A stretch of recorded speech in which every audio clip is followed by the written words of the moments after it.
ఈ ఫిబ్రవరి మాసం రాగానే కొన్ని జ్ఞాపకాలు వస్తాయి. ఎవరికైనా జ్ఞాపకం వచ్చిందో లేదో తెలియదు, కానీ ఈ ఫిబ్రవరి మాసము ఒక ప్రత్యేకమైన దినం ఉంటుందట. ఏంటిది అది? రైట్. నేను పెళ్ళిగానే వాళ్ళు చెప్తారు అనుకున్నా, కానీ పెళ్ళిగానుడు చెప్పింది ఇక్కడ. హల్లెలూయా. అదేమిటంటే ఫిబ్రవరి 14వ తారీఖున ఒక స్పెషల్ డే అని ఆచరిస్తుంటారు. దాని పేరు వ్యాలంటైన్స్ డే. అందరూ చెప్పారు ఏంటిది అది? మీరెందుకు భయపడుతున్నారు? చెప్పండి ఒకసారి, ఏంటిది అది? ఏమరా సిల్వరాజ్, ఏమంటారు దాన్ని? పెళ్లి కాని వాళ్ళు చెప్పాలి. అది ఏం రోజు అది? Valentine's day. దానికి మరొక పేరు, అచ్చమైన తెలుగు భాషలో ప్రేమగా పిలుచుకునే పేరు అది. ఏంటంట? ప్రేమికుల రోజట. తక్కిన 344 అవరియో నాకు అర్థం కాలే. ఆ ఒక్కరోజే ప్రేమలు ఉప్పొంగిపోతాయి. వాస్తవానికి వ్యాలంటైన్స్ డే కంటే ముందుగా ఇంచుమించు వారము, అంటే దాదాపుగా ఈ 14 రోజులు, 2 weeks టైం వ్యాలంటైన్స్ వీక్ అంటారు. Valentine's week. ఎవరికన్నా ఈ అనుభవం ఉందా? ఉన్నా చెప్పరు ఈడ. ఈ వ్యాలంటైన్స్ వీక్ అంటారట. ఈ వ్యాలంటైన్స్ వీక్లో ప్రేమించిన అమ్మాయికి, ప్రేమించిన అబ్బాయికి గుర్తుగా ఏమిస్తుంటారు? ఒకరోజు రోజ్ డే. రోజ్ డే అంటే ఒక గులాబీ పువ్వును అందిస్తారట. ఇంకో రోజు కేక్స్ డే, కేకులు, బేకరీ. ఇంకో రోజు చాక్లెట్స్ డే అన్నట్ట, చాక్లెట్స్ ఇచ్చుకుంటారట. ఇవన్నీ అయిపోయిన తర్వాత లాస్ట్కి 14వ తారీఖు రోజున, వ్యాలెన్స్ డే రోజున వారి ప్రేమను చెప్పుకుంటారట. చెప్పరే, ఐ లవ్ యూ అని. ఒకవేళ ఆమె కూడా ఇష్టపడితే ఐ లవ్ యూ ఉంటుంది, లేకపోతే చెంప చెల్లుమంటుంది. ఇంతే తేడా.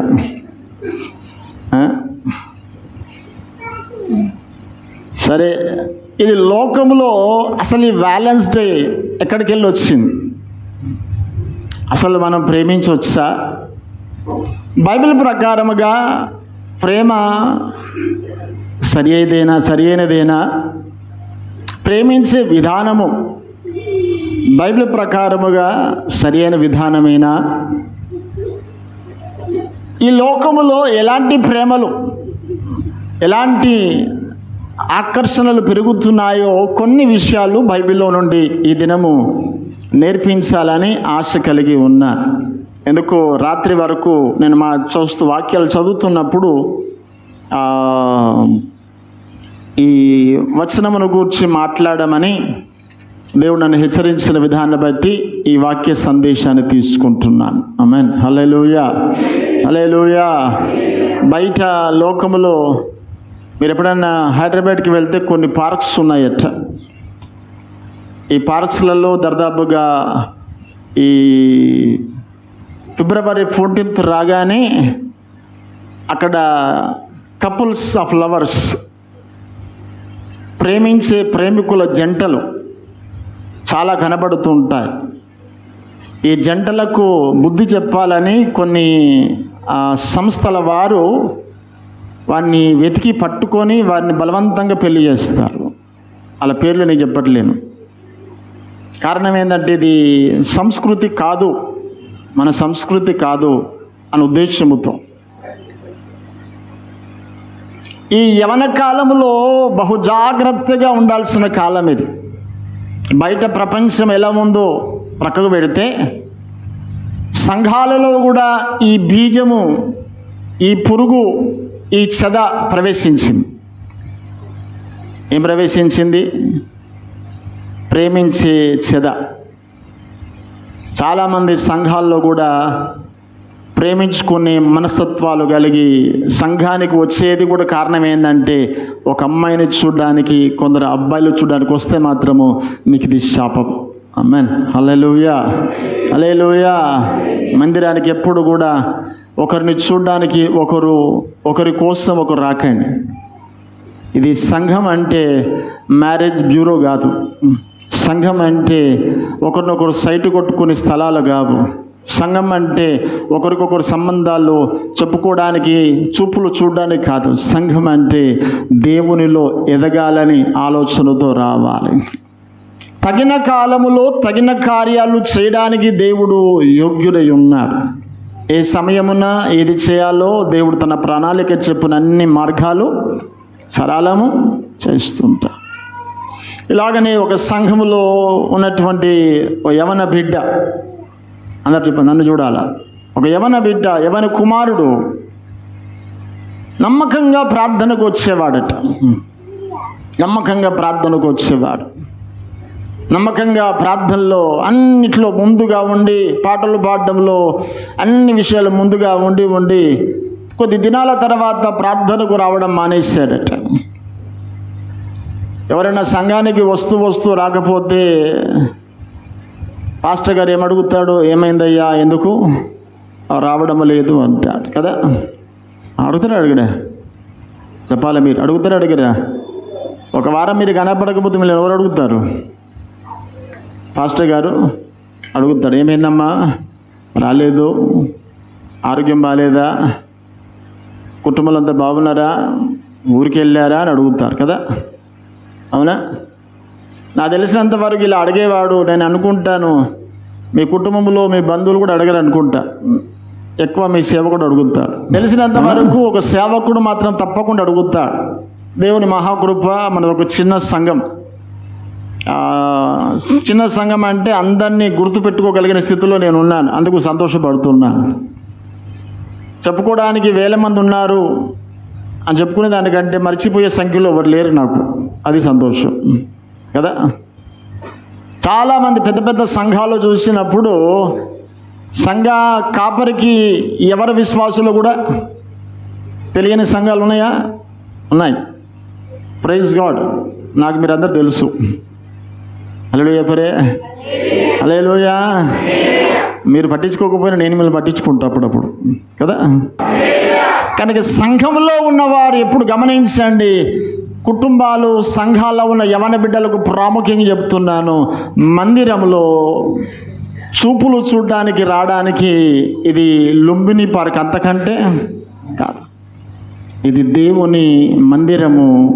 దేవుని మాటలతో మనం బలపరచబడాలి అంతే తప్ప ఒకరికొకరు సైగలు చేసుకోవడానికి, ఒకరితో ఒకరు సంభాషణ చేయడానికి, ఒకరితో ఒకరు మెసేజ్ చేసుకోవడానికి, ఒకరికొకరు ఇన్ఫర్మేషన్ పంపించుకోవడానికి ఈ స్థలము ఆ స్థలము కాదు.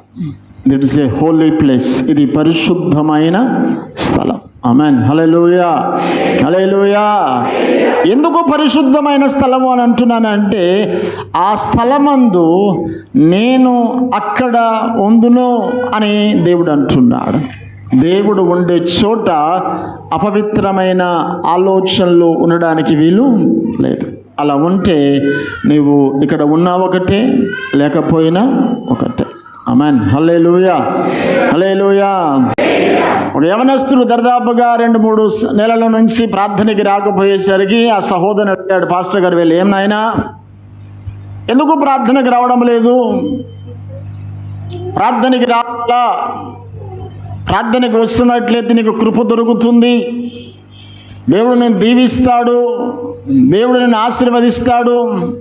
కృప కావాలి అంటే మందిరానికి రావాలయ్యా అన్నాడట. ఆ మాట ఒకసారి, 2 సార్లు, 3 సార్లు విన్న తర్వాత ఆ యవనస్తుడికి చికాకు పుట్టిందట.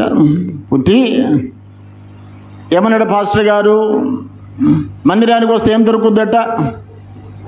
హలో, మందిరానికి వస్తే ఏం దొరుకుద్దట? కృప దొరుకుద్ది, దేవుడు కృపనిస్తాడు అని చెబుతుంటే మాట మాటకు ఆ కృప దొరుకుతుంది, కృపనిస్తాడు అని కానీ ఈ యవనస్తులకు చికాకు పుట్టి, ఏం పాస్టర్ గారు ఏం మాట్లాడుతున్నావు నువ్వు, నేను ఏ కృప కొరకు వచ్చినో ఆ కృప పెళ్ళి. హలో, అర్థమైందా? నేను ఏ కృప కొరకు వచ్చానో ఆ కృపది పెళ్ళి అయిపోయింది. పాస్టర్ గారు చెప్పిన కృప ఏ కృప? హలో, పాస్టర్ గారు చెప్పిన ఏ కృప? ఈడు ఆలోచించింది ఏ కృప? కృప అన్న అమ్మాయి కొరకు వచ్చినాడు పరికి మాలినోడు. కృప దొరుకుతుంది అన్ను అంటున్నావే, ఎక్కడ దొరుకుతుంది? లగ్గమే అయిపోయిందిగా. అక్కడ కృప లేదు ఇప్పుడు, నేను రానన్నాడు అంటాడు. అంటే వీడికి ఏ కృప కావాలి ఇప్పుడు? అమ్మాయి పేరు కృప అనున్న అమ్మాయి కొరకు వచ్చాడు మందిరానికి. అందుకోసమే భక్తి చేశాడు, అందుకోసమే సాధన చేశాడు, అందుకొరకే మెప్పించాలని ఒప్పించాలని అన్ని తతంగాలు పడ్డాడు, అన్నీ అయిపోయాయి. అందుకంటాడు ఇప్పుడు కృప లేదు. ఇది ఎంత ప్రయత్నం చేశాను కృప దొరకదు నాకు, అయిపోయింది. కాబట్టి ఇప్పుడు నేను ఎడికి రాను, మందిరానికి రాను అన్నాడు. అంటే ఈ దేనికోసం వచ్చాడు మందిరానికి? చెప్పాలా మీరు? దేని కొరకు వచ్చాడు? మీరు దేనికి వస్తున్నారు? మళ్ళీ జాగ్రత్త. ఏమని వస్తున్నారా? హల్లెలూయా. కృప కోసం రాకండి, దేవుని కృప కోసం రండి. ఆమేన్. పెద్దవాళ్ళ గురించి మాట్లాడతలేనుండు, యవనస్తుల గురించి మాట్లాడుతున్నాను. యవనస్తులు జాగ్రత్త. నీ ఉంటే నాకు చాలయ్యా అని పాటలు పాడుతారు కొందరు లోపల. నీవుంటే నాకు చాలని ఇక్కడ పాస్టర్ గారు పాడుతుంటే వాళ్ళ మనసులో నీవుంటే ఎటో కొద్ది ఆలోచనలు. నీవుంటే నాకు చాలు, యేసయ్య ఉంటే చాలని పాడాలి. ఆమేన్. హల్లెలూయా. కనుక ఈ మాసములో చాలామంది ఈ దినానికి చాలా ప్రాముఖ్యత ఇస్తూ ఉంటారు. ఈరోజు నేను చెప్తున్న మాట ఏంటంటే, ప్రేమించేవాడు ఒకడు ఉన్నాడు అని జ్ఞాపకం చేయడానికి ఈరోజు నా సందేశం. పరిశుద్ధ లేఖన గ్రంథములో కూడా యేసు ప్రభు అడిగిన ఒక ప్రశ్న కూడా ఉంది బైబిల్లో. యోహాను సువార్త గ్రంథము 14వ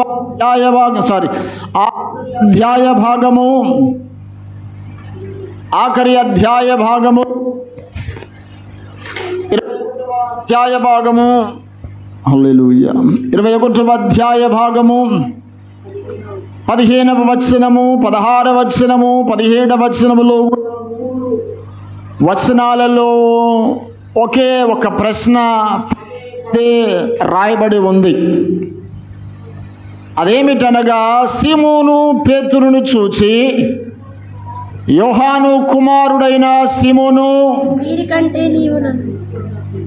వీరికంటే నీవు నన్ను. బైబిల్స్ లేవా? గట్టిగా ఎదవండి ఒకసారి. బాయ్స్ నుంచి అసలు గొంతులే రావట్లే బయటికి. అందరు ఎదవండి ఒకసారి. రెడీ, 1 2 3. నీవు నన్ను ఎక్కువగా. అందరు ఎప్పుడు ఒకసారి, నీవు నన్ను ఎక్కువగా. ఈరోజు ప్రశ్న అదే. మందిరంలో కూర్చున్న నిన్ను దేవుడు అడుగుతున్న ప్రశ్న, నీవు నన్ను ఎక్కువగా. ప్రార్థనలో పాలు పొందుతున్న నిన్ను అడుగుతున్న ప్రశ్న, నీవు నన్ను ఎక్కువగా ప్రేమిస్తున్నాము. కానీ ఒక ప్రశ్నలో ఒక ఘాటైన మాట రాశాడు. ఏమన్నాడు? నీవు నన్ను ఎక్కువగా. మందిరంలో కూర్చున్న వాళ్ళందరూ కూడా దేవుని ప్రేమిస్తున్న వారే కదా? అవునా కదా? అవునా కదా? ఇప్పుడు ఎక్కువ ప్రేమిస్తున్న వారు ఎవరంటారు? అందరు ప్రేమగల్లోలే, అందరూ మాట్లాడాలా, అందరూ. కానీ ఎక్కువ ప్రేమ ఊరుకున్నట్టు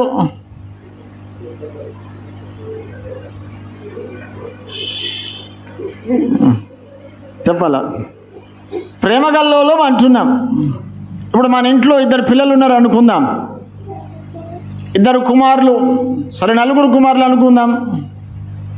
ఈ 4 కుమారులు తల్లిదండ్రులు ప్రేమిస్తారా, ప్రేమించారా? కానీ అందులో ఒక్కొక్కసారి తల్లి సాక్ష్యం చెప్పుద్ది, తండ్రి సాక్ష్యం చెప్తాడు, అందరికంటే వీడు ఎక్కువగా నన్ను. అంటే ఈ 4 పిల్లలు కదా, నలుగురు సంతానం కాదా? నలుగురు కుమారులు కాదా? నలుగురు కుమార్తెలు కాదా? నలుగురు బిడ్డలు కాదా? అందరూ బిడ్డలే, అందరూ కుమారులే. కానీ ఒకరి ప్రేమలో ఒక బాధ్యతలు ఎక్కువ కనబడతాయి కదా, రెస్పాన్సిబిలిటీస్. నిర్లక్ష్యత కనబడదు. పెట్టి అన్నం పెడితేనే ఉంటారు, ఎప్పుడైనా పెట్టవచ్చు అనుకునేది బాధ్యత, అది కూడా ఒక ప్రేమనే. కానీ ఆకలి కాకముందే పెట్టాలి అనుకుంటాడు చూడకూడదు. వాడు వాడు ప్రేమ గల్లవాడు. అవసరతకు ముందుగానే కదా, అక్కర్లు ముందుగానే ఎరిగి ముందుగానే పరిచర్య చేయాలనుకుంటారే. మందులు వేసుకుంటుందని తెలుసు, మందులు వేసుకుంటాడని తెలుసు, అయినా మందులు వేసుకున్నావా అని అడుగుతారే. అందులో ఏం కనబడుతుంది? ప్రేమ. వేసుకుంటారులే, తెలుసులే అనుకోవడం నిర్లక్ష్యత. ప్రేమ లేక కాదు కదా, నిర్లక్ష్యత ఉంటుంది. యేసు ప్రభు కూడా పేతురు ప్రేమిస్తలేడు అనలా. యోహాను కుమారుడైన సీమోను, వీరికంటే నీవు నన్ను ఎక్కువగా ప్రేమించుచున్నావా? దేవుడు కోరుకుంటున్నాడు నన్ను ప్రేమించేవారు కావాలి అని. అంతేనా? నువ్వు దేవుని మందిరములో కనబడే విధానము తెలుస్తుంది నువ్వు దేవుని ప్రేమిస్తున్నావు అని. ఇలా మధ్యకాలంలో లోక సంబంధమైన ప్రేమలు ఎక్కువైపోయాయి కదా. ఈ మధ్యకాలంలో షాపింగ్స్లలో కావచ్చు, ఇవి జస్ట్ ఇక ఒక 2 రోజులు ఆగండి, చూడండి, 2 రోజులు ఆగి చూడండి, అన్ని వాట్సాప్లలో ఏమొస్తాయి? ఇక హ్యాపీ వ్యాలంటైన్స్ డే. ఇంట్లో అన్ని పంచాయతీలే ఉంటాయి. మళ్ళీ ఇంట్లో అన్నీ పంచాయతీలే, ఇంట్లో అన్నీ కొట్లాటలే. కానీ ఆ ఒక్కరోజు మాత్రం బేకరీలు కనబడతారు ఇద్దరు. ఆ ఒక్కరోజు మాత్రం కాఫీ షాప్లో కనబడుతారు. ఆ ఒక్కరోజు మాత్రం డిన్నర్ షాప్లో కనబడుతారు. ఆ ఒక్కరోజు మాత్రం బయట గార్డెన్లో కనబడుతారు. ఆ ఒక్కరోజు మాత్రం బయట ఎంతో ప్రేమ ఉన్నట్టు కనబడతారు. తర్వాత సంగతి ఏందో తెలియదు మరి. అవునా? అసలు ఈ వ్యాలెన్స్ డే అనే అసలు పదం ఎక్కడికి వెళ్ళి వచ్చిందంటే, వ్యాలంటైన్ అని ఒక ప్రీస్ట్ ఉన్నాడట. ప్రీస్ట్ అది కూడా ఒక బోధకుడే. ప్రీస్ట్ ఒక రాజ్యంలో, రోమా సామ్రాజ్యంలో, రోమా ఆ ప్రభుత్వంలో ఒకరోజు రాజు బలవంతులు ఎవరిలో స్టామినా స్ట్రెంగ్త్ ఎక్కువగా ఉందో అని పరిశీలన చేసినప్పుడట ఈ వ్యాలెన్స్ డేకి సంబంధించిన ఎన్నెన్నో స్టోరీ నాకు తెలిసిన నేను గమనించిన ఒక స్టోరీ మీకు చెప్తున్నాను. ఆ స్టోరీ ఏంటంటే, ఆ రాజ్యంలో రాజు అనుకునేటట్టు ఎవరు బలవంతులు, ఎవరు మంచి స్ట్రెంగ్త్గా మంచి యాక్టివ్గా ఉన్నవారు ఎవరు అని ఆలోచన చేసినప్పుడు ఒక సర్వే తీసినప్పుడు ఆ సర్వేలో అతను దొరికిన ఒక సూత్రం ఏంటంటే, వివాహము కానివారు, పెళ్ళి కానివారు, యవనస్తులు ఎవరైనా పర్వాలేదు, పెళ్ళి కాకుండా ఉన్నటువంటి వారిలో యాక్టివ్నెస్ ఎక్కువ కనబడిందట. బలవంతులుగా, మైండ్ షార్ప్గా కనబడిందట.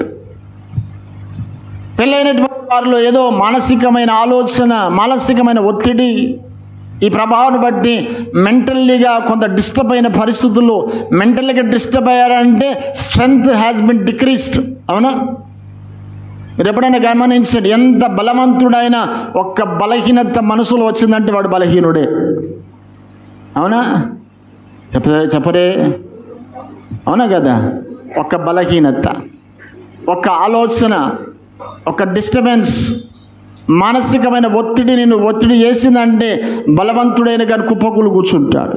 అవునా కదా? ఈ సర్వే చేసినప్పుడు గమనించింది ఏంటంటే, బలవంతులు ఎవరు అనంటే పెళ్ళి కాని వారు బలవంతులుగా కనబడ్డారట, పెళ్ళి అయిన వారు బలహీనులుగా కనబడ్డారట. అప్పుడు ఆ రాజ్యంలో ఒక స్టేట్మెంట్ ఇచ్చారట. ఏంటంటే, ఇక నుండి ఎవరు కూడా మన రాజ్యంలో పెళ్ళిళ్ళు చేసుకోకూడదు అని ఒక స్టేట్మెంట్ ఇచ్చారట. ఏ స్టేట్మెంటు? పెళ్ళిళ్ళు. మీరు ఎందుకంత నిశ్శబ్దంగా ఉన్నారు? ఏదో ప్రేమ కోల్పోయినట్టు. చెప్పండి ఒకసారి. ఏం స్టేట్మెంట్ ఇచ్చారట? ఎవరు పెళ్ళిళ్ళు చేసుకోకూడదు అని. ఆ మాట వినగానే అక్కడ ఉన్న ప్రీస్ట్ అనుకున్నాడట, ఇదేంది పనికిరాని చట్టం. ఏయ్ తబిత అది కూర్చో, ఇదేం పనికిరాని చట్టం, పెళ్ళిళ్ళు చేయకుండా ఎట్లా, పెళ్ళిళ్ళు చేసుకోకపోతే ఎలా అనే ఆలోచన కలిగి ఈ వ్యాలంటైన్ అనేటువంటి ప్రీస్ట్ ఏం చేశారంటే రాజుగారికి తెలియకుండానే రహస్యంగా వారి సంఘంలో ఉన్న వారికో కులంలో ఉన్న వారికో పెళ్ళిళ్ళు కావాలనుకున్న వారికి రహస్యంగా పెళ్ళిళ్ళు చేయడం మొదలుపెట్టారట. రహస్యంగా సీక్రెట్ మ్యారేజ్ కదా. ఈ మధ్యలో అన్ని సీక్రెట్ లవ్లు ఎక్కువ ఉంటాయి కదా, సీక్రెట్ ప్రేమలు, అవునా?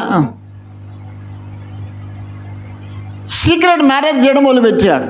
అలా చాలా పెళ్ళిళ్ళు చేశారట. పెళ్ళిళ్ళు చేసిన ఈ వర్తమానం ఎవరికి అందింది? ఇప్పుడు రాజుగారికి అందింది. ఏమందింది? ఈ వ్యాలంటైన్ అంటే ప్రీస్ట్ ఎవరికి తెలవకుండా ఏం చేస్తున్నాడు? వివాహాలు చేస్తున్నాడు అని చెప్పేసి అతను తీసుకువెళ్ళి చెరసాలలో జైల్లో పెట్టాడట. జైల్లో పెట్టిన తర్వాత అతనికి న్యాయాధిపతులు నిలబడి, అప్పుడున్న రాజులు వాళ్ళే న్యాయాధిపతులు కాబట్టి వారు ఒక తీర్పు తీర్చారు. ఆ తీర్పు ఏంటంటే ఇతనికి ఒక శిక్ష వేయాలి.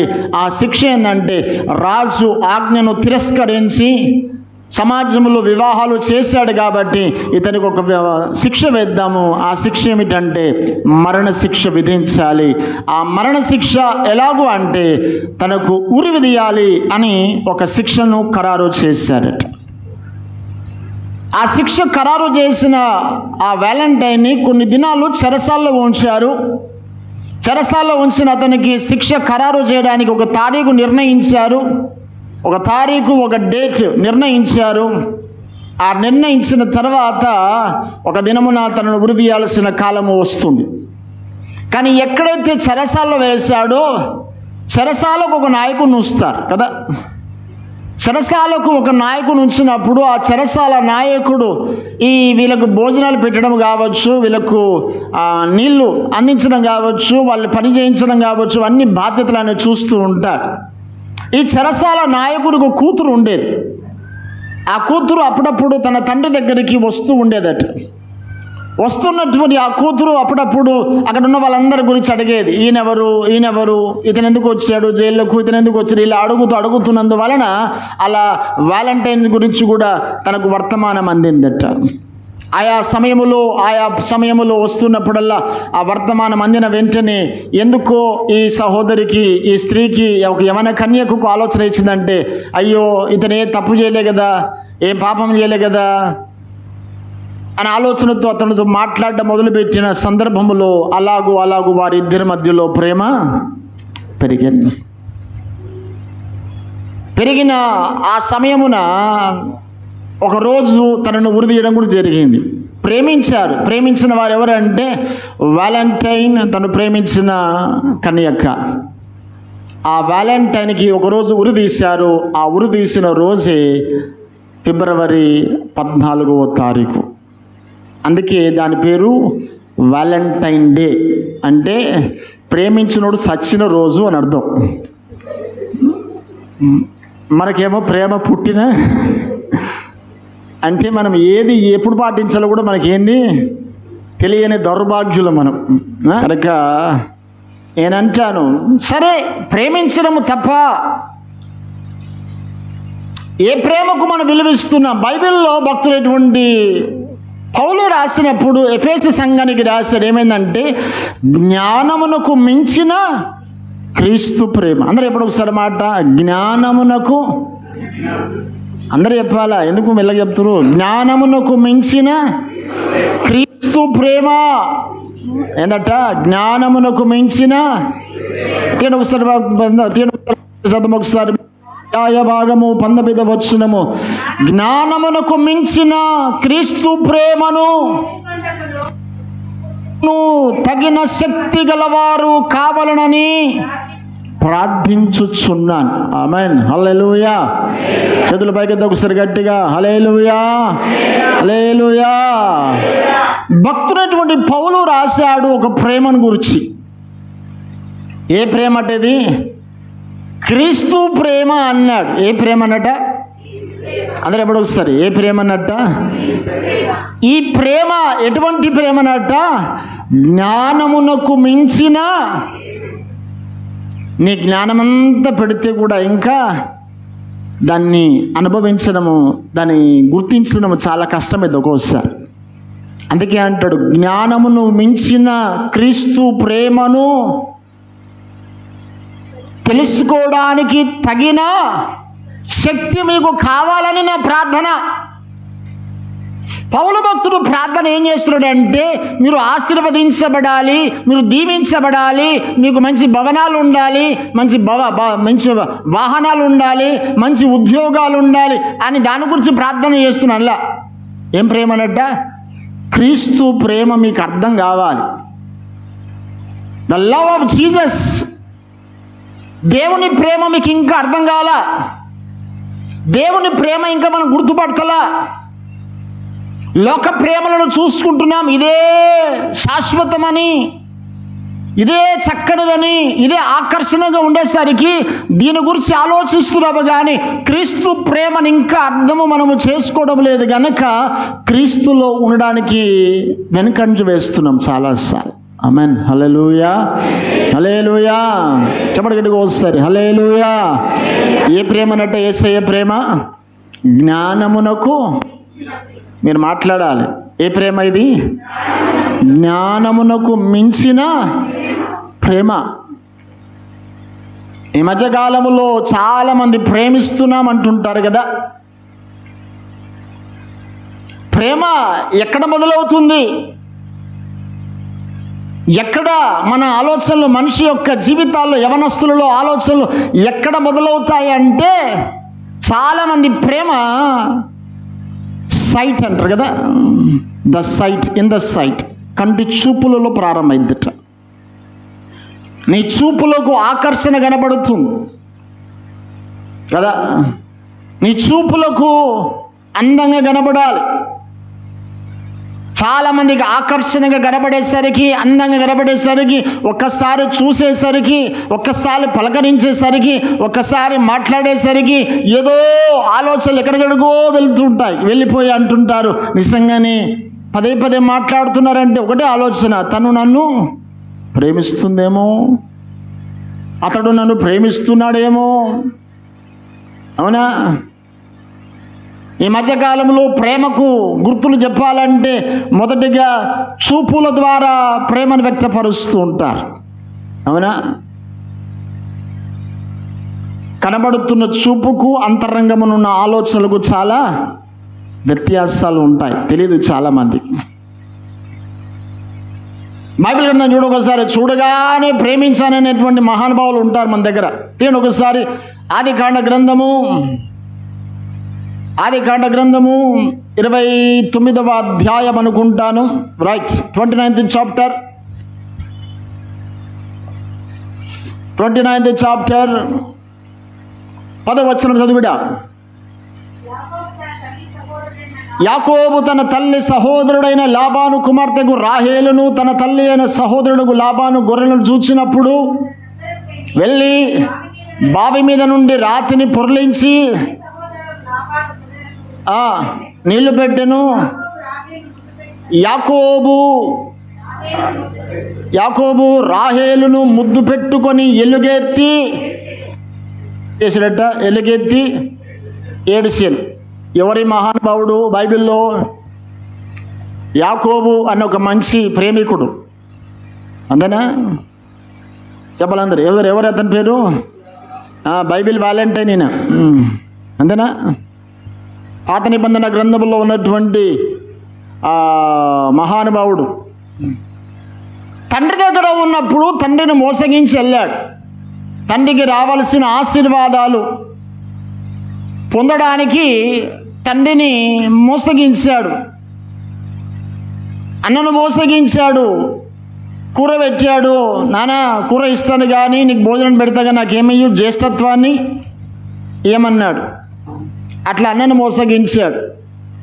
తండ్రి అంటాడు ఏశావును, నానా నువ్వు వెళ్ళు, నాకు మంచి భోజనం తీసుకురా, వేటకు వెళ్ళు, మంచి మాంసం తీసుకురా, నేను భోజనం చేసి నేను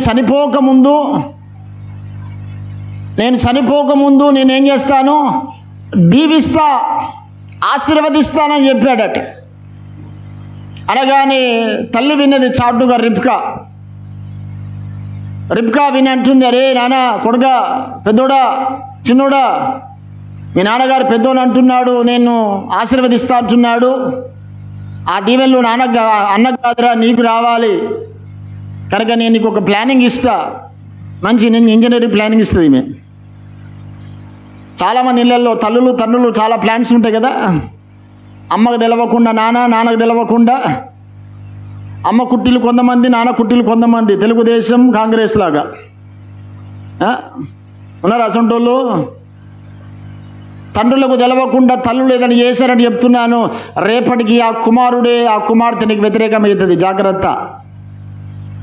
అప్పుడే నాకు ఎందుకు చెప్పలేదు, నువ్వు చేయబట్టే ఇలా అయ్యావు అని నిందపడే కాలం ఒకటి వస్తుంది, జాగ్రత్త. ఈ మధ్య కాలంలో తప్పకుండా తండ్రి చేస్తుంటారు, అమ్మకి చెప్పకు, డబ్బులు తీసుకో, నేను ఇస్తా కదా. వాళ్ళు అనుకుంటారు ప్రేమ అని, కానీ చాలాసార్లు అది నిన్ను స్వార్థానికి వాడుకునే అవకాశాలు కూడా ఉంటాయి, జాగ్రత్త పడాలి.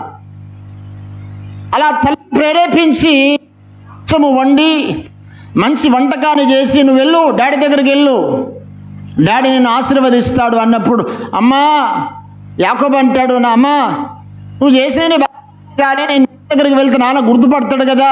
ఎట్లా గుర్తుపడతాడురా అని అంటే, అన్నకేమో రోమాలు ఉన్నాయి, నాకేమి లేవు, రోమాలు లేవు కదా, గుర్తుపడితే ఎట్లా మమ్మీ అని అంటే, don't fear, I am here అన్నది ఆమె. ఏమన్నది చెప్పండి, ఇటువంటి మనం చెప్తాం కదా, నేను చూసుకుంటా పో అన్నారా? తల్లులారా జాగ్రత్త, నువ్వు మాట్లాడరా, నేను చూసుకుంటా అనేటోళ్ళు ఉంటారుగా. నేనున్నా, డోంట్ ఫియర్, ఐ యామ్. ఎంత చక్కగా చెప్తారు చూడీలు. హల్లెలూయా, హల్లెలూయా, హల్లెలూయా అనుకోగానే వాడు అనుకున్నాడు, యాకోబు అనుకున్నాడు, అమ్మ నాకేంది, మా అమ్మ సపోర్ట్ 100%. ఎంత పర్సెంట్? 100% ఉంది. చలో ఆగే దౌడు అనుకున్నాడు ఏమీడు, అడుగు ముందుకేద్దాం అనుకొని తల్లి చెప్పినట్టుగానే వంట సిద్ధమైన తర్వాత తండ్రి యుద్ధకు తీసుకువెళ్ళేటప్పుడు, అమ్మ అంత అయిపోయింది కానీ ఇప్పుడు నా పరిస్థితి ఏంది, నాకు రోమాలు లేవు కదా అంటే, డోంట్ ఫియర్ అని చెప్పేసి ఆ చర్మాన్ని తన శరీరానికి కప్పిందట, తన చేతులకు కప్పిందట. అడిగి వెళ్ళేసరికి తండ్రి అడుగుతాడు, ఏమ్రా ఏసావా అంటే, అవును ఆయన అంటాడు. పెద్దోడువేనా అంటే, అవును అంటారు. ఎందుకో నీ స్వరమేమో చిన్నుడిలాగా ఉంది, నువ్వేమో ఏసావుని అంటున్నావు కానీ నీ స్వరమేమో ఎలా ఉంది, యాకోబులా కనబడుతుంది అన్నాడు. లేదు ఐయామ్ నెంబర్ 1, నేనే మొదటి వాడిని అని చెప్పేసి తండ్రిని మోసగించి ఆశీర్వాదాలన్నీ పొందుకున్నాడు యాకోబు. ఆమేన్, హల్లెలూయా, హల్లెలూయా. ఏం పొందుకున్నాడు? ఆశీర్వాదాలు పొందుకున్నాడు. దొంగతనములాగా, అన్యాయములాగా, మోసములాగా అన్ని ఆశీర్వాదాలు పొందాడు, కానీ తనకు లేనిదేమిటంటే నెమ్మది కరువైపోయింది. దేవునికి స్తోత్రం కలుగును గాక. హల్లెలూయా. చేతుల పైకెత్తండి ఒకసారి గట్టిగా, హల్లెలూయా. స్వరాలు ఎత్తుదాం ఒకసారి గట్టిగా, హల్లెలూయా. ఈనాటి కాలంలో చాలా మంది జీవితంలో అన్యాయముగా, అక్రమముగా, మోసముగా, అబద్ధముగా ఎన్నెన్నో సంపాదించడానికి ఎన్నెన్నో సమకూర్చుకోవడానికి, భూములు, ఇండ్లు అక్రమముగా మనం ఆర్జించుకోవడానికి, అన్యాయముగా మనం సంపాదించుకుని ఎన్నెన్నో ప్రయత్నాలు చేస్తాము, సంపాదించుకుంటాము, కానీ నీకు కరువైపోయేది ఏమిటంటే నెమ్మది కరువైపోతుంది. జాగ్రత్త పడాలి. నాకేంటి, ఇల్లు ఉంది, వాస్తవానిగా సంపాదించుకున్నాను, భూమి సంపాదించుకున్నాను, తక్కువ ధరలో కొట్టేశాను, తక్కువ ధరలో మాట్లాడేసుకున్నాను, నేను బెదిరించేశాను, సంపాదించుకున్నాను అనుకుంటావేమో, కానీ చెబుతున్న మాట ఏముందంటే అన్యాయముగా సంపాదించినది ఏది కూడా నీకు నెమ్మది లేకుండా చేస్తుంది. ఆమెన్. హల్లెలూయా. చేతుల పైకెత్తు ఒకసారి గట్టిగా. హల్లెలూయా, హల్లెలూయా. అన్యాయపు అక్రమముగా సంపాదించినది ఏది కూడా నీకు ఆశీర్వాదము దీవెనకరమైనది కాదు. ఆమెన్. హల్లెలూయా, హల్లెలూయా. అందుకే అంటాడు, దేవుని యందు భయభక్తులు కలిగట్ట నీ దగ్గర కొంచెమైనా ఉంటే చాలట కదా. అవునా? ప్రేమ లేని చోట ఎంత ఉన్నా ఒకటిగా, సమాధానముగా సంపాదించింది కొంతైనా చాలు కదా, నీతిగా సంపాదించింది కొంతైనా చాలు కదా. నీతిగా బ్రతుకుతున్నప్పుడు కొంతైనా సరిపోతుంది, సమాధానం ఉంటుంది, ఆనందం ఉంటుంది.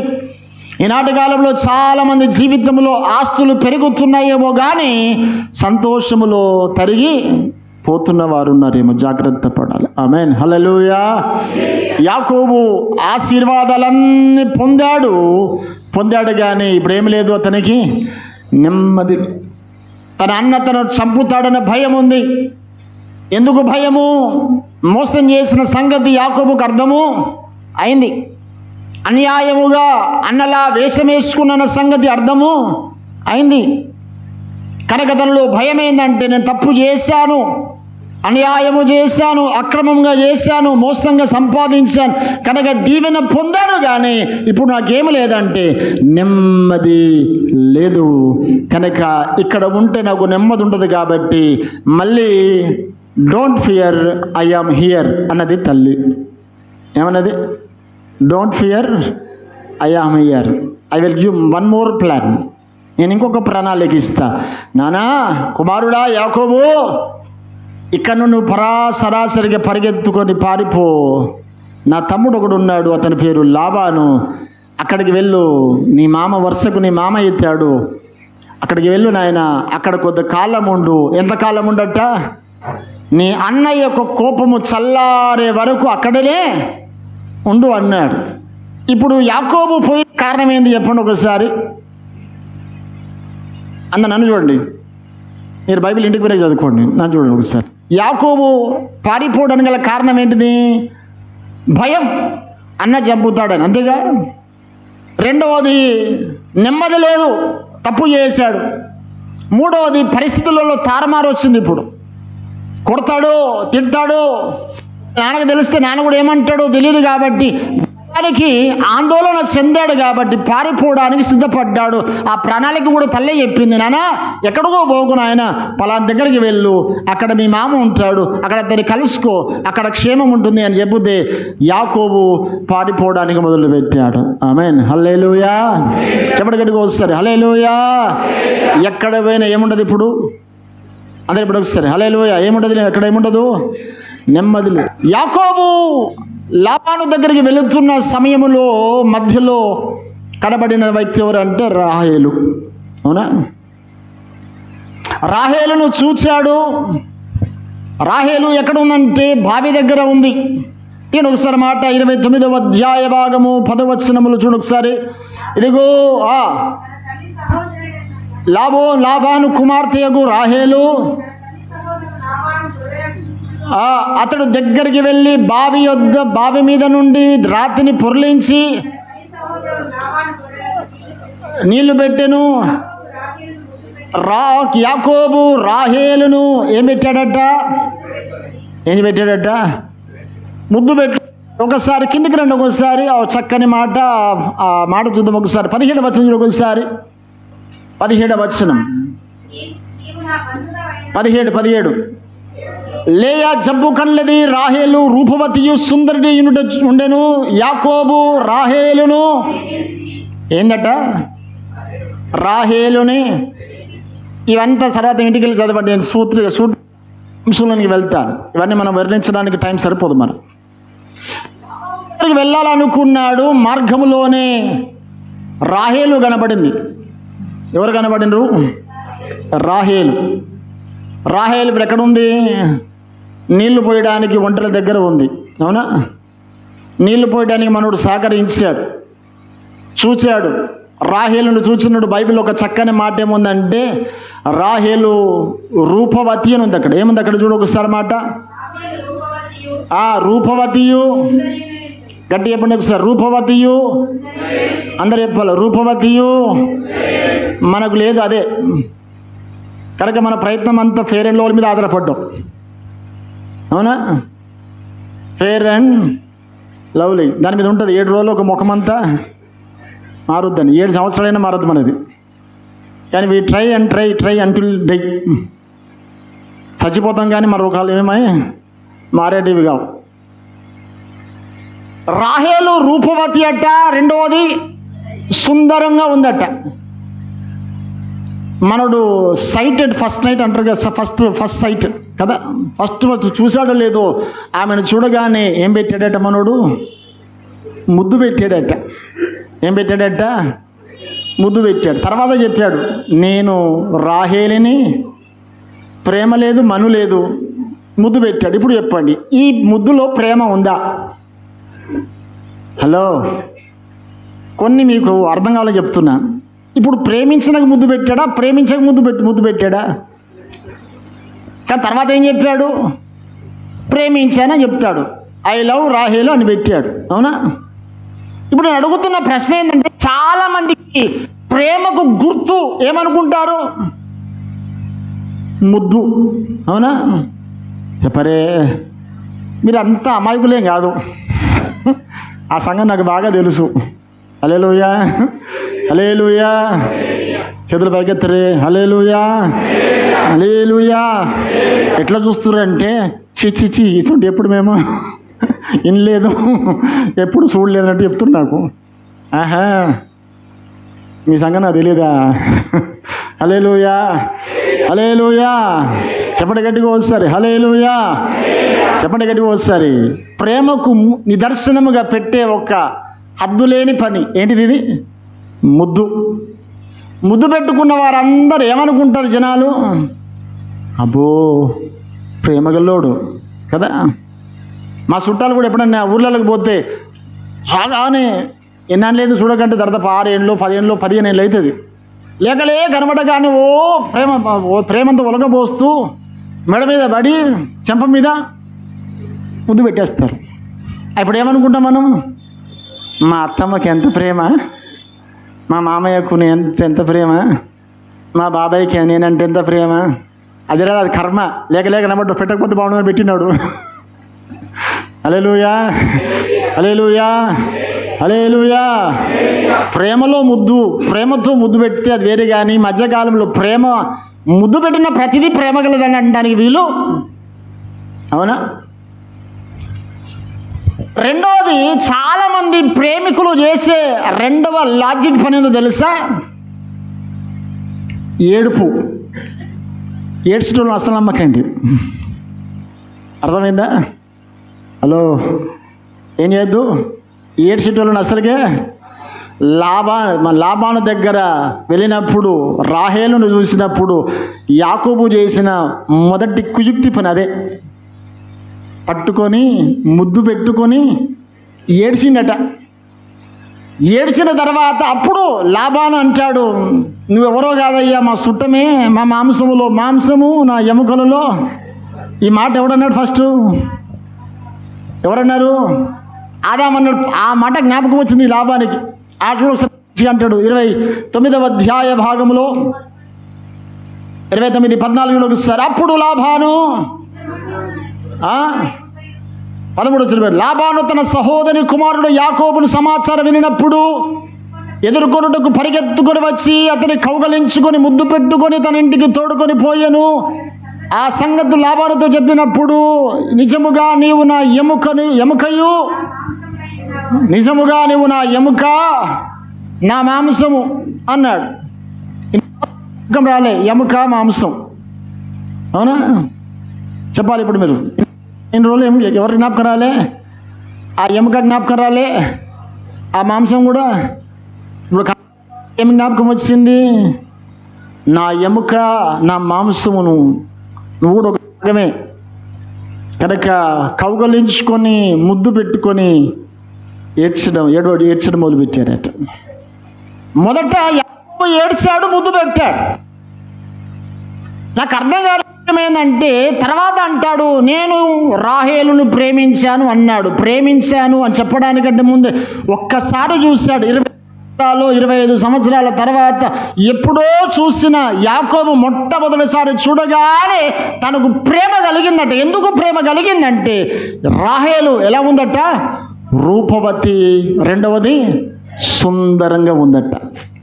ఈనాటి కాలంలో నీ కన్నులు చూసేది ఇదే. మొదటిది నీ ఫెయిర్నెస్, స్మార్ట్నెస్, అందము, సౌందర్యము కదా. బైబిల్ అంటుంది దీన్ని చూసి మురిసిపోతున్నావేమో, దీన్ని చూసి మోసపోతున్నావేమో. జ్ఞాని అయిన సొలొమోను రాసినప్పుడు ఇవన్నిటినీ జల్లడపట్టి రాసిన ఒకే ఒక పదం ఏంటంటే అందము మోసకరము, సౌందర్యము వ్యర్థము. దేవునికి స్తోత్రం కలుగును గాక. హల్లెలూయా, హల్లెలూయా. కొన్నిసార్లు మా అమ్మ అంటుండే, అరే ముఖం కాదురా గుణం చూడరా అని. ఏం చూడాలట? మన పెళ్ళిళ్ళలో ఏం చూస్తాం? హలో చెప్పాలి ఒకసారి. ఏం చూస్తాం? అరే అమ్మాయిని చూడరా, అమ్మాయి మంచిదిరా అంటే అంత బంధుగా నల్లగా ఉంది మమ్మీ అంటాను. ఎటుందట? ఈయన గుణమే నల్లది కదా, నల్లగా ఉందట. అంత అయిపోయిన తర్వాత నల్లగా తెల్లగా చూస్తారు. అయిపోయింది, నల్ల తెల్లగా అయిపోయిన తర్వాత ఇంకేం కావాలా? పొట్టిగా ఉంది మమ్మీ. ఎటుందట? పొట్టిగా పొడుగు కూడా కావాలట. ఇప్పుడు అరే పొట్టిగా పొడుగు చూద్దాం. పొడుగుది అయిపోయిన తర్వాత ఎక్కువ చదువుకోలేదు మమ్మీ, ఏం కావాలి ఇప్పుడు? చదువు కూడా కావాలి. సరే చదువుకున్న దాన్ని కూడా చూద్దాం.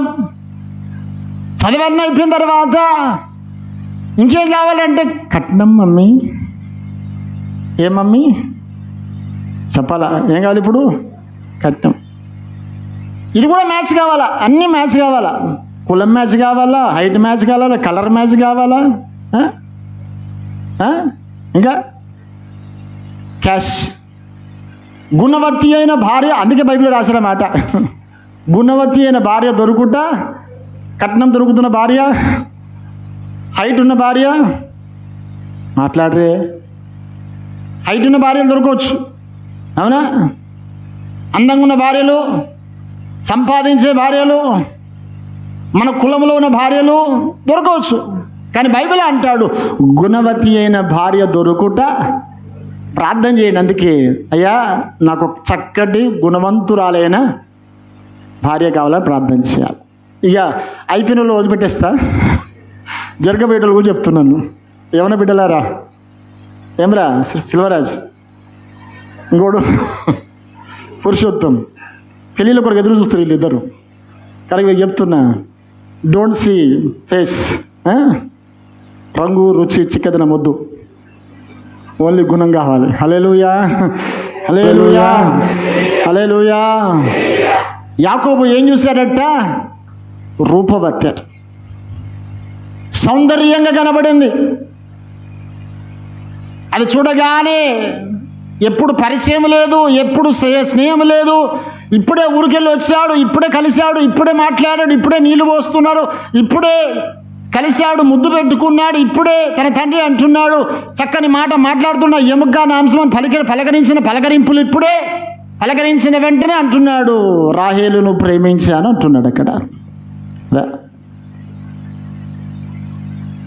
దేనికి ప్రేమ ఎటువైపు ఆకర్షించబడిందంటే అందము వైపు చూసి ఆకర్షించబడుతున్న ప్రేమల్లో ఈనాటి కాల సమాజం ఉంది. దానికి బైబిలే నిదర్శనం. దేవునికి స్తోత్రం కలుగును గాక. హల్లెలూయా, హల్లెలూయా, హల్లెలూయా. జాగ్రత్త. చాలాసార్లు ప్రేమించామనుకుంటాము, కానీ నీ ప్రేమ యథార్థమైనదా, శాశ్వతమైనదా, ఇది సరి అయినదా కాదని ఆలోచన చేయం.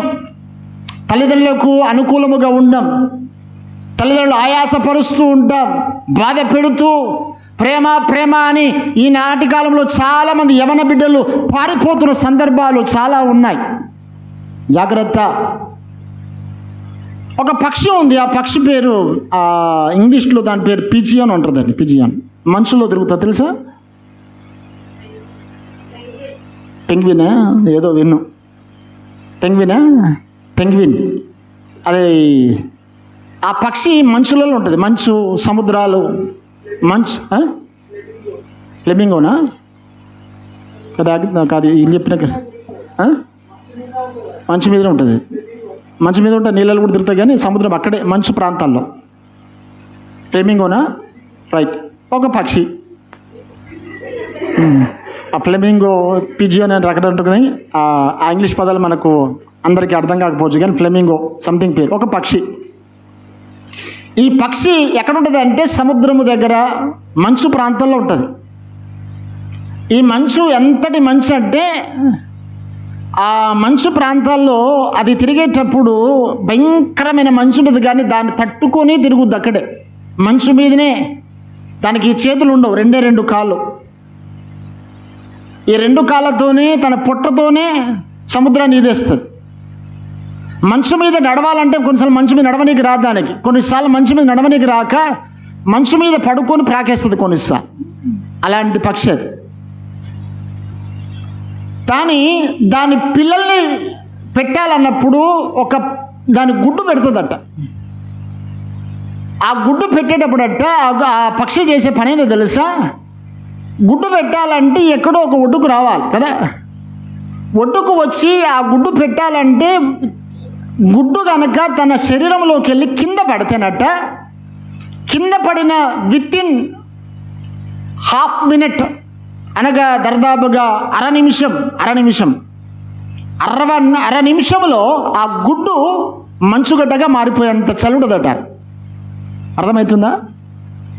తన శరీరంలో నుండి గుడ్డు కింద పడే లోపల, కింద పడ్డ గుడ్డు మంచులా మారిపోయి లోపల, గుడ్డు లోపల ఏముంటుంది? బయటగా గుడ్డులా ఉంటుంది కదా, లోపల ఏముంటుంది? అంత సొన కదా, లోపల అంత లిక్విడ్లా ఉంటుంది కదా. ఈ లిక్విడ్ గడ్డ కట్టడానికి ఆ మంచు ఎంతసేపు పడుతుంది అంటే అర నిమిషం పడుతుందట. అర నిమిషంలో ఆ గుడ్డు మళ్ళా గడ్డ కట్టిపోతుంది. అంటే అర్థమైందంటే గుడ్డులో ఉన్న గుడ్డు ఏం తయారైంది? మళ్ళీ ఒక బిడ్డ తయారవుతుంది. ఆ లోపల ఉన్న గుడ్డు చచ్చిపోయినట్టు అయిపోద్దట. ఇట్స్ ఎ డెడ్ వన్, చచ్చిపోయిద్దట. అయితే ఒకవేళ ఈ తల్లి దాన్ని పొదగాలి అంటేనట, ఆ గుడ్డు కింద పడకముందే ఆ గుడ్డును తన 2 కాళ్ళతో కింద పడకముందే, తన శరీరంలోకి వెళ్ళి కింద పడకముందే తన కాళ్ళల్లో మధ్యలోనే ఆపేసుకుంటుందట. మధ్యలో ఆపేస్తుందట. ఇంతకాలం ఆపదు తెలుసా? ఆ గుడ్డును పొదిగేంత వరకు, ఆ పొదిగిన గుడ్డు తిరిగి బిడ్డగాను ఒక చిన్న పక్షిగా బయటకు వచ్చేంత వరకు ఆ గుడ్డును తన కాళ్ళ మధ్యలో ఆపేస్తుందట. అది ఆ కాళ్ళ మధ్యలో ఉన్న వెట్ట, ఆ వేడి, తన శరీరానికి ఉన్నటువంటి వేడి ఆ గుడ్డుకు తగిలి దాని ద్వారా పిల్లల్ని చేస్తుందట. ఈ పొదిగినంత కాలం ఈ తల్లి ఏం చేస్తుందంటే దాని కొరకు ఆకలి మర్చిపోద్దట, దాని కొరకు ప్రయాస మర్చిపోద్దట. తల్లి పక్షి, తండ్రి పక్షి వీరు వేసే పని ఏంటంటే ఇంకో నెల ఇది మోస్తుందట, ఇంకో నెల తల్లి మోస్తుందట. అలా ఒకరొకరు ఎక్స్చేంజ్ చేసుకుంటూ మిగతా 1 నెల రోజులు బయటికి వెళ్ళి ఆహారము తిని మరలా వచ్చి దాని గుడ్డును పొదిగేటప్పుడు ఆ నెల రోజుల పాటు తిన్న ఆహారాన్ని జీర్ణం చేసుకుంటూ అలాగే కాలము గడుపుతూ చివరిగా ఒక బిడ్డకు జన్మను ఇస్తుందట. ఈ ప్రేమ ఎటువంటి ప్రేమ అంటే, ఒక తల్లి తన కుమారుడికి, తన కుమార్తెకు జన్మనివ్వడానికి ఎంత ప్రయాసపడుతుందంటే తన ఆకలి, తన ఆనందము, తన యొక్క సాటిస్ఫాక్షన్, తన హ్యాపీనెస్ అన్నీ మర్చిపోయి ఒక కుమారుణ్ణి, ఒక బిడ్డను కంటుందట. అది ఆమేన్. హల్లెలూయా. చేతులు పైకెత్తరు ఒకసారి గట్టిగా. హల్లెలూయా, హల్లెలూయా. ఈనాటి కాలంలో కూడా ప్రతి తల్లి తన తండ్రి చేసే పని ఏంటంటే అనేక సంతోషాలు మర్చిపోతారు, వారి ఆనందాలు మర్చిపోతారు, వారి సాటిస్ఫాక్షన్ మర్చిపోతారు, వారి హ్యాపీనెస్ మర్చిపోతారు, వారి నిద్రలు మర్చిపోయి వారి పిల్లల్ని పోషించడానికి, వారి పిల్లల్ని కనిపెట్టి ఉండడానికి కొరకు అన్ని విధాలుగా వారి కొరకు ప్రయాస పడుతుండగా ఈ చిన్న బిడ్డలు ఎదిగిన తర్వాత తల్లి ప్రేమను, తండ్రి ప్రేమను ఏం చేస్తారు? వీళ్ళు మరచిపోతుంటారు. అందుకే బైబిల్లో రాస్తున్నటువంటి మాట అంటాడు, దేవుని ప్రేమ ఎలాంటి ప్రేమ అట? జ్ఞానమునకు మించిన ప్రేమ. ప్రేమ.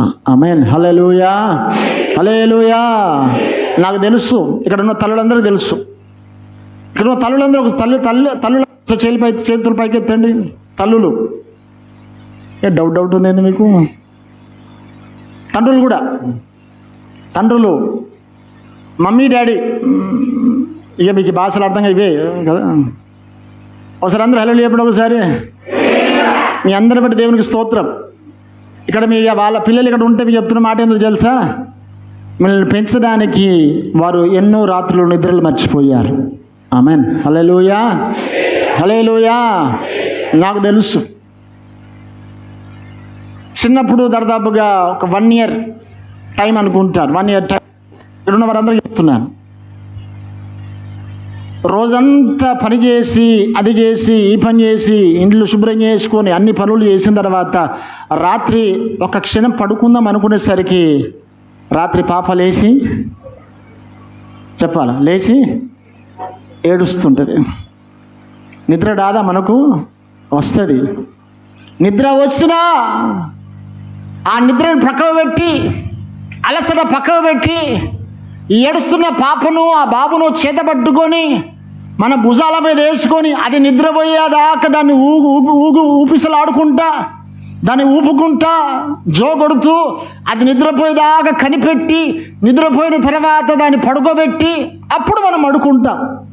అవునా? ఎందుకో తెలుసా? ఎందుకు?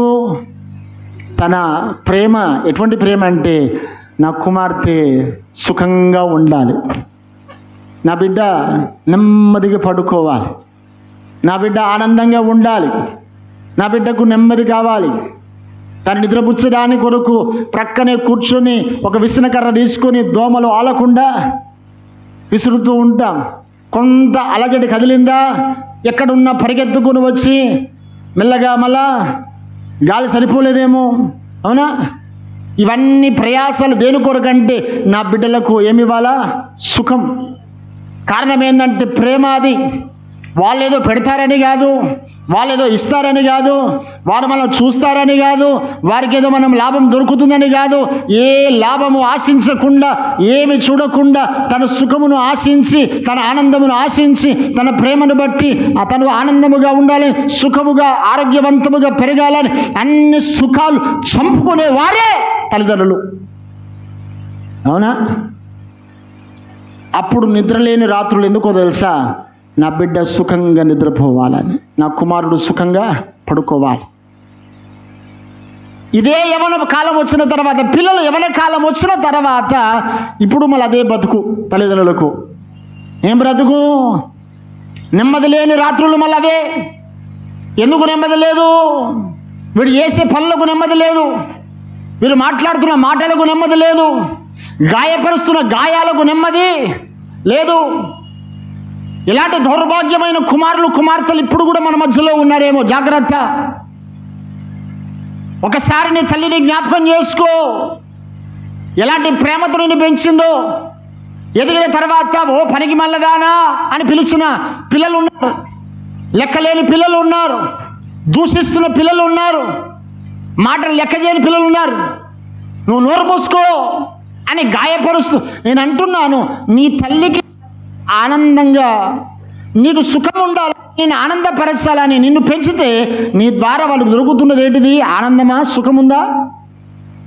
ఉందా? ఉందా? ఇటువంటి పిల్లలు ఉన్న మనం జాగ్రత్త. అందుకే బైబిల్లో అంటాడు, నీ తల్లిని దూషించువాడట ఏందట? నాశనమునికి. అర్థం అదే. ముదిమి యందు నీ తల్లిని ఏం చేయదట? నిర్లక్ష్యము చేయదు. ఇక్కడ ఉన్న వారందరూ చెప్తున్నాను, మీ పేరెంట్స్ని ఎప్పుడు కూడా నిర్లక్ష్యం చేయకండి. కారణం ఏంటంటే రేపు నీవు కూడా ఒక పేరెంట్ అయిపు కాబోతున్నావు. జాగ్రత్త. ఆమేన్. హల్లెలూయా, హల్లెలూయా, హల్లెలూయా. ప్రేమలో పడి లోక ప్రేమనే శాశ్వతం అనుకొని, లోకంలో ఉన్న ఈ యొక్క ఆకర్షణే శాశ్వతం అనుకొని చాలాసార్లు తల్లిదండ్రులకు విరుద్ధముగా ఉన్నవేమో. జాగ్రత్త పడు. ఈ మధ్యకాలంలో చాలామంది ప్రేమలు, నేను చెప్తున్నా మాట గమనించండి, మనుషుని ప్రేమను అర్థం చేసుకోవడం చాలా అంత ఈజీగా తెలుసా మీకు? ఒక జంతువులను చూస్తే ఇది క్రూరమైనది అంటారు కదా, చెప్పాలి అందరూ ఒకసారి. ఒక జంతువును చూస్తే అది క్రూరమైనది అని ముందుగా దూరం ఉంటారు కదా. ఒక పావురాన్ని చూస్తే అది గాయం చేయదు అని తెలుస్తుంది మనకు. ఒక కుక్కను చూస్తే పెంపుడు కుక్క అయితేనేమో ఇది కరవదు అనుకుంటాం కదా. అదే పెంపకం లేని కుక్క, రే ఆడ కుక్కలు ఉండే రే జాగ్రత్త అంట. ఒక నక్క దగ్గరికి వెళ్ళాలంటే దాని లక్షణం మనకు తెలుసు, అవునా? ఒక సింహం దగ్గరికి వెళ్ళాలంటే దాని లక్షణం తెలుసు మనకు. ఒక ఎలుగుబంటి దగ్గరకు పోతే గాయం చేస్తుందన్న సంగతి మనకు తెలుసు కాబట్టి వెళ్ళాం. ఈ మధ్య కాలంలో అన్ని లక్షణాలు కలిగినటువంటి దౌర్భాగ్యుడు అంటే మనిషే, అవునా? వీడు మొదట మంచిగా ఉంటాడు పౌరంలాగా. హలో, అర్థమవుతుందా? ప్రేమించక ముందు ఎలా ఉంటారు? ప్రేమ పొందాలి కాబట్టి ఏం నటన ఉంటుంది ఇప్పుడు వీళ్ళకో, పావురంలా కనబడతారు కొందరు కదా. నువ్వంటే నేను పడి పడి ఎవరికేదో అర్థమైనట్టుంది అందుకే నవ్వుతుర్రు. నేను మామూలుగానే అంతే. హల్లెలూయా హల్లెలూయా హల్లెలూయా చెప్పండి ఒకసారి, హల్లెలూయా. ఈ మాట తల్లిదండ్రులు అంటారా మళ్ళా? అమ్మా నువ్వంటే నాకు చాలా ప్రేమని, నానా నీకు ఇష్టం లేని పని ఏది చేయనే, అమ్మా నేను ఆయాసపరిచే పని ఏ మాట మాట్లాడనే, ఓ నానా నీ విరుద్ధమైన పని ఏ పని చేయను అని ఒక్క మాట మీ పేరెంట్స్ అంటే నేను అంటాను, వారి ముఖంలో ఉన్న ఆనందం చూడండి ఒకసారి. ఈ మధ్యకాలంలో యవన కాలం రాగానే ప్రేమ ఎక్కువైపోయింది. 24 సంవత్సరాల దాకా పెంచి పోషించి నీకు సరళకు తినిపించి పాలు దాపించి నీకు స్నానం చేయించి బట్టలు వేసి నీకు బట్టలు కట్టి నీకు జుట్టేసి జుట్టు శుభ్రం చేసి నీకు అన్నీ చేసి అన్ని అలవాటు చేసిన తర్వాత ఇప్పుడు అంటుంది నాకు నువ్వు ఇష్టం లేదు, నువ్వొద్దు, నానవద్దు, నాకు ఎవరొద్దు, నాకు వాడే పనికి మల్లోడు ఓడాడు. అందుకే అంటున్నా పనికి మల్లోడు అని. ఎందుకంటే ఇది పనికి మళ్ళీందేగా. చప్పలు కొడుతున్నారు. హల్లెలూయా హల్లెలూయా హల్లెలూయా. తల్లిదండ్రులు కాదన్నాడు పనికి మనోడు కాబట్టి తోడవుతున్నాడు. ఈ మధ్యకాలంలో ప్రేమను చూపించుకోవడానికి నానా ప్రయోగాలు. ప్రేమిస్తావా సస్తావా? ఈ మధ్యకాలం ఇంకో రకం అయిపోయింది, ప్రేమిస్తావా నన్ను చావమంటావా. ఇంకో రకమైన బ్లాక్మెయిల్. నేను బోరగాంలో 2-3 చూసా, చేతులకు మడిపట్టు మీద అన్ని కాట్లు ఉన్నాయి. అర్థమైందా? చేతి మీద అన్ని గీతలు ఉన్నాయి, 3-4 గీతలు. ఆ దౌర్భాగ్యులు ఎవరు కదా, మన ఆ సంఘమే. ఒకసారి ఇంటికి పోయేసరికి చేతికి పట్టు కట్టుకుంది. ఏమైంది బిడ్డ అంటే దెబ్బ తాకింది అంకుల్ అనేది. ఆల్రెడీ మీకు తెలుసు ఏ దెబ్బను. ఎందుకు తాకిందమ్మా? ఆడ దెబ్బ అన్నా. నేను పోతుంటే తలుపు తాకిందట ఇట్ట. ఈ పనికి మళ్ళీ దానికి అన్ని అబద్ధాలే మళ్ళీ. ఆఖరికి సరే తలుపు తాకిందా బిడ్డ దా అని ఒక చైర్ వేసి కూసబెట్టి అరగంట సేపు వాకింగ్ చెప్పా. ఒక అరగంట సేపు క్లాస్ పీకా. మనిషివా పశువా? 24 సంవత్సరాలు పోషించిన తల్లి కంటే నిన్న మొన్న కనబడ్డోడు నీకు ఎక్కువైందా? ఒక్కరోజు నేను బేకరీ తినిపించినంత మాత్రాన బర్గర్ తినిపిస్తే బర్గర్ అయిపోతావా? అంతేనా? 2 బ్రెడ్ మధ్యలో పెట్టేది గడ్డ పెడితే చెప్పరే, 2 బ్రెడ్ల మధ్యలో ఏం పెడతారు? గడ్డేగా, పచ్చిగడ్డి. దాన్ని బర్గర్ అంటారు. 24 సంవత్సరాలను పెంచి పోషించి ఇన్ని రకాలుగా నేను ఉన్నతమైన స్థానం తీసుకురావాలని ఆశించి ఇన్ని చేస్తే ఒక్కరోజు నిన్న మొన్న కనబడిన వాడు ఒక చాక్లెట్ ఇవ్వగానే, ఒకరోజు బేకరీ తీసుకుపోగానే, ఒక సినిమాకు తీసుకెళ్ళగానే, ఒక గార్డెన్ తీసుకెళ్ళగానే నువ్వంటే నాకు ఇష్టము, కష్టమని ఏదో సొల్లు కబుర్లు చెప్పగానే అన్నీ మరిచిపోయి ఐ లవ్ యూ అంటే అయిపోయిందా? పనికి మాలోళ్ళు కాకపోతే ఒక్కసారి ఒక అడుగు వేసేటప్పుడు నిజమైన వ్యాలంటైన్ ఎవరు గుర్తుపెట్టు? ఎవరో తెలుసా? మొదటగా నీ దేవుడు, రెండవదిగా నీ పేరెంట్స్. దేవునికి స్తోత్రం కలుగును గాక. హల్లెలూయా, హల్లెలూయా. చేతులు పైకెత్తులు ఒకసారి గట్టిగా హల్లెలూయా, హల్లెలూయా. దూరు ఒక కాలేజీలో ఒక అమ్మాయి ఎగ్జామ్ రాస్తూ ఉంది. ఎగ్జామ్ రాస్తూ ఉండగానే ఆ ఎగ్జామ్ జరుగుతున్న కాలంలో ఒక యవనస్తుడు లోపలికి వచ్చాడు. ఎగ్జామ్ హాల్లో ఉండగానే ఆ ఎగ్జామ్ హాల్లోనే వచ్చాడు. సరాసరిగా కత్తి తీశాడు, మెడ మీద కత్తి పెట్టాడు, గొంతు కోసాడు, చచ్చిపోయింది, వెళ్ళిపోయాడు. దాదాపుగా ఆ రూమ్ మంది ఉన్నారు, 50 మంది ఎగ్జామ్ రాస్తుండగా అందరూ సీరియస్గా ఎగ్జామ్ రాస్తున్నారు. వీడు వచ్చాడు, సరాసరిగా వచ్చాడు, తన దగ్గరకు వచ్చి కత్తి తీశాడు, మెడ కోసాడు, వెళ్ళిపోయాడు. ఏమైందని అందరూ పరీక్షణ చేసేసరికి ఆఖరిగా వాడు ఫలానా వాడు చంపాడు, వాడిని పట్టుకోండి అని అన్నీ చేసిన తర్వాత పట్టుకున్న తర్వాత చెరసాల్లో వేశారు. వాడిని అడిగారు, అరే ఎందుకు చంపేవరా నువ్వు అంటే, నాకు ఆమె చచ్చేంత ప్రేమ ఉంది, చంపేంత ప్రేమ అన్నాడు. ఒకటే మాట, నేను ఎన్నో రోజులు ప్రేమించు అంటున్నాను, ఆమె నన్ను ప్రేమించడం లేదు కాబట్టి చంపాను అన్నాడు. ఇదా ప్రేమ? చంపేది ప్రేమనా? కోసుకునేది ప్రేమనా? సూసైడ్ చేసుకున్నది ప్రేమనా? ఎవడి కొరకు ఈ ప్రేమలు? ఎవరిని ఉద్ధరించడానికి ఈ ప్రేమలు? యవన కాలంలో నీ కాడి మొయ్యని నేర్చుకో, అంతేగాని యవన కాలంలో త్రొట్టిల్లిపోతున్నామని మర్చిపోయి తల్లిదండ్రులకు విరుద్ధముగా, అన్నదమ్ములకు విరుద్ధముగా, కుటుంబానికి విరుద్ధముగా, సంఘానికి విరుద్ధముగా నీ ప్రేమలు ఎంతవరకు సమంజసమైనవి? ఈ ప్రేమ కాదు కావాల్సింది మనకు. నీ కుటుంబాన్ని ప్రేమించడం అలవాటు చేసుకోవాలి. మొదట నీ దేవుడు, రెండవదిగా నీ పేరెంట్స్. ఆమేన్. హల్లెలూయా, హల్లెలూయా. చెప్పండి గట్టిగా వస్తారు, హల్లెలూయా. ముద్దు పెట్టినంత మాత్రాన ప్రేమ? అట్లాంటి ఇస్కరియోతు కూడా పెట్టాడు ముద్దు. పెట్టాడా? నేను చూడలేదంటారేమో. హల్లెలూయా, హల్లెలూయా. చెప్పండి ఒకసారి గట్టిగా హల్లెలూయా, హల్లెలూయా. ఇంకోటి బైబిల్లో ఒక మాట ఉంది, ఇవన్నీ తీస్తే టైం సరిపోదు కానీ చెప్తాను. వేశ్య లెక్కలేని ముద్దులు, చెప్పాలందరూ ఒకసారి, వేశ్య లెక్క లేని ముద్దులు పెడుతుందట. అవునా? ఆకర్షించుకోవడానికి ప్రయోగాలు ఇవే. నీకు ఏ సంబంధం లేకుండా ముద్దు పెడుతున్నట్టు ఆడు వేశ్య కాబోతే ఓడాడు. అది వేశ్య కాదు, పెట్టించుకుంటే వేశ్య కాబోతే ఏంది అది? ఈ మధ్యకాలంలో ఇంకా సింపుల్ కిస్సులు అయిపోయినాయి, ఫ్లయింగ్ కిస్సులు. ఏం కిస్సులు ఇవి? మన చిన్నపిల్లలకి ఇప్పటి ప్రాక్టీస్ మనం నేర్పుతున్నాం. పేరెంట్స్ నేర్పుతున్నా. ఏంటిది ఇది? నాన్న ఫ్లయింగ్ కిస్ బిడ్డ, ఫ్లయింగ్ కిస్ ఇట అంటాడు. ఎవరు నేర్పుతున్నవి ఫ్లయింగ్ కిస్సులు?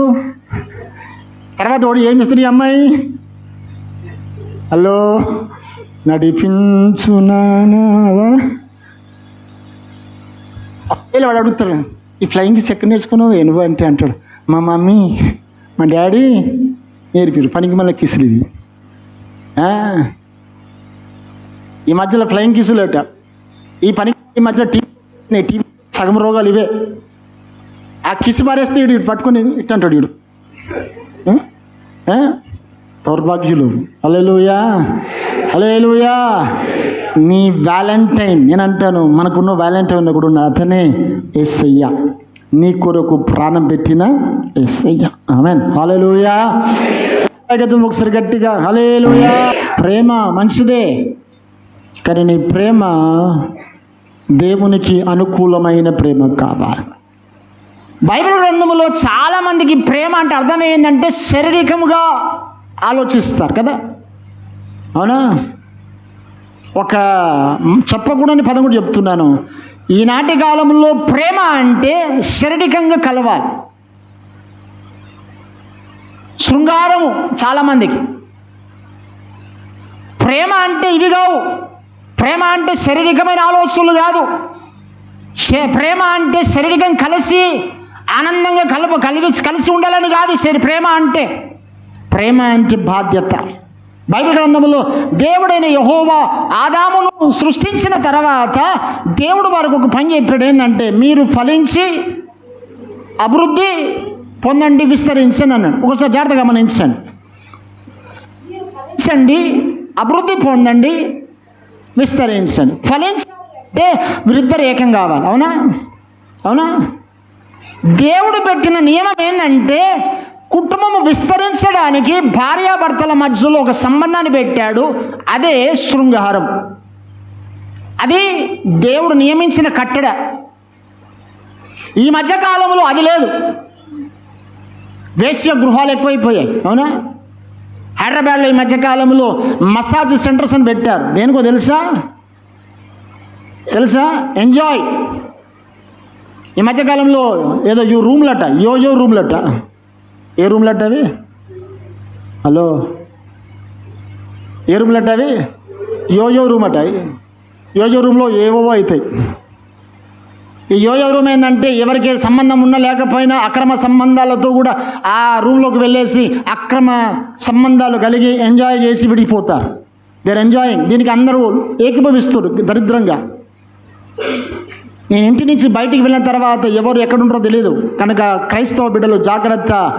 లోకంలో ఉన్న అనేక మంది నేను తప్పు త్రోవలకు నడిపించేవారు ఉంటారు. జాగ్రత్త. కనుక లోక సంబంధమైన ప్రేమ కాదు, దేవుని ప్రేమలో ఎదగాలి. దేవుని ప్రేమ అది శాశ్వతమైన ప్రేమ. దేవునికి స్తోత్రం కలుగును గాక. హల్లెలూయా. ఒక చిన్న మాట చెప్పి నేను ముగిస్తాను. చూద్దాం ఒకసారి. యోహాను సువార్త గ్రంథం ఒక 10 నిమిషాల్లో ముగిస్తున్నాను. యోహాను సువార్త గ్రంథము 13వ అధ్యాయం అనుకుంటాను. 13వ అధ్యాయ భాగము. లోక ప్రేమలు ఎలా ఉంటాయి, దేవుని ప్రేమ ఎలా ఉంటుంది? 13వ అధ్యాయ భాగము 13వ మొదటి వచనం చదివిడ. తాను ఈ లోకం నుండి తండ్రి యొద్దకు వెళ్ళవలసిన గడియ వచ్చునని యేసు పస్కా పండుగకు ముందే ఎరిగి ఉండిన వాడై లోకములో ఉన్న తన వారిని ప్రేమించి వారిని చెప్పడం ఒకసారి మాట. అంతము వరకు అందరూ చెప్పాలి. అంతము వరకు ఎవరి ప్రేమ ఇది? యేసయ్య ప్రేమ. అంతము వరకు అన్న పదము దగ్గర కింద ఫుట్నోట్లో ఇంకో పదం ఉంది. సంపూర్ణముగా ప్రేమించను. అందరూ ఎప్పుడు ఒకసారి ఎలా ప్రేమించారట? ఇప్పుడు ఎలా ప్రేమించారట? సంపూర్ణంగా ప్రేమించారు. దేవుని ప్రేమలో సంపూర్ణత ఉందట. రెండవది అంతము వరకు ప్రేమించెను ఉంది. ఈనాటి కాలంలో చాలామంది ప్రేమలు ప్రారంభమవుతున్నాయి కానీ అంతము వరకు నిలకడగా ఉంటున్నాయా? ఈ రోజున్న ప్రేమ ఒక 6 నెలలు దాటిపోతే, ఒక నెల దాటిపోతే, ఒక సంవత్సరము దాటిపోతే పరిస్థితులు మారుతున్నాయి. ద్వేషాలు పెరుగుతున్నాయి, అసూయలు పెరుగుతున్నాయి. ముఖం చూస్తేనే అసహ్యత పెరుగుతుంది కొందరికి. ఎందుకో తెలుసా? మన ప్రేమలో ఏం లేదు, సంపూర్ణత లేదు. కనుక దేవుని ప్రేమ సంపూర్ణమైన ప్రేమ. ఆయన నీ కొరకు తన ప్రాణము పెట్టిన ప్రేమ అది. నేను అంటున్నాను, మనకున్నాడు ఒక వాలంటైన్.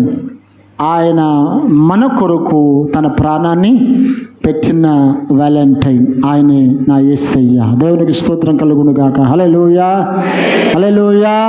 చదువు ఒకసారి. హల్లెలూయా, హల్లెలూయా. ఆయన ప్రేమ శాశ్వతమైనది. కనుక ప్రేమైన దేవుని బిడ్డలారా, లోక సంబంధమైన ప్రేమలకు ఆకర్షించకండి, వాటికి లొంగకండి, దానికి ప్రాధాన్యత ఇవ్వకండి. మొదటిగా నీ దేవుని ప్రేమించు. రెండవదిగా నీ కుటుంబంలో ఉన్న నీ తల్లిదండ్రులను ప్రేమించు, నీ కుటుంబాన్ని ప్రేమించు. నీ కుటుంబానికి విరుద్ధమైన ఏ పని కూడా చేయకండి. అది దేవునికి ఇష్టమైనది కాదు. దేవుని ప్రేమ శాశ్వతమైన ప్రేమ. అందరి తలలు వంచండి, ప్రార్థన చేసుకుందాం.